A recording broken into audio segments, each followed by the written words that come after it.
Major announcement from the New Jersey Attorney General. The controversial mayor of Clark, New Jersey, now faces corruption-related charges. This comes after the mayor, Salvatore Bonaccorso, was caught on tape using racially charged language, and the town's police department was accused of misconduct. Our chief investigative reporter, Jonathan Deese, looking into it. He's live in Newark with more. Jonathan.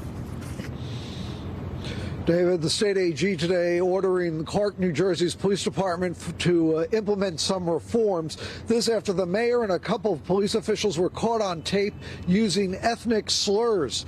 Separately, Clark's mayor was charged today on corruption-related counts. Well, what's going on around Clark Mayor Sal Bonaccorso, perhaps best known across the tri-state because he was caught on tape repeatedly using racial slurs and sexist language. Look for some walking around or something.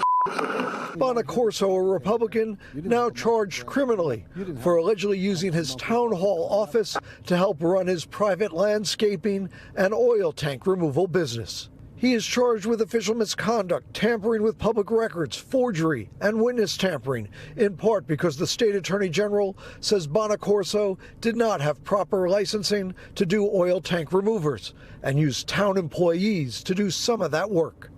New Jersey State Attorney General Matthew Plotkin. It's further alleged that the mayor directed township employees during work hours to perform duties solely for the purpose of running his private business. The corruption charges come as Bonaccorso has resisted repeated calls to resign over his separate alleged past racist statements.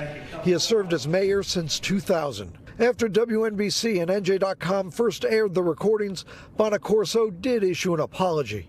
I'm embarrassed and ashamed to have spoken that way about a race of people. Earlier today, the mayor was seen leaving City Hall before the criminal charges were announced. Clark's a great town run by great people. I have no other comment. Retired Lieutenant Antonio Manata made those recordings. He told us they included comments about female police officers, too. As far as female cops go, I hope there's never any, but I can only hear while I'm here. Disasters that I've seen. Other Clark employees also made recordings, some who sued and got hundreds of thousands in payouts. My recordings are nothing compared to the recordings that were submitted prior to me.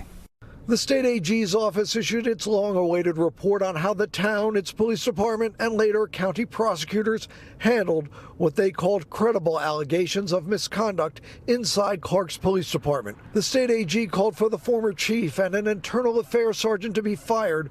The state AG said no criminal charges warranted, but reforms needed to ensure fair policing in Clark, a town that is 93% white. We're also implementing, without waiting for their analysis, a series of reforms, including reforms to how traffic stops will be done in Clark starting in January, that our hope is will reduce those disparities over time. The mayor and the two officers named today not returning calls for comment. Again, internal affairs investigations among the allegations, internal affairs investigations not taking place inside that police department. As for his businesses, the AG says Clark's mayor made hundreds of thousands of dollars improperly removing oil tanks, and he'll be in court on those allegations in January. Live outside the AG's offices in Newark, Jonathan Deese, News 4 New York.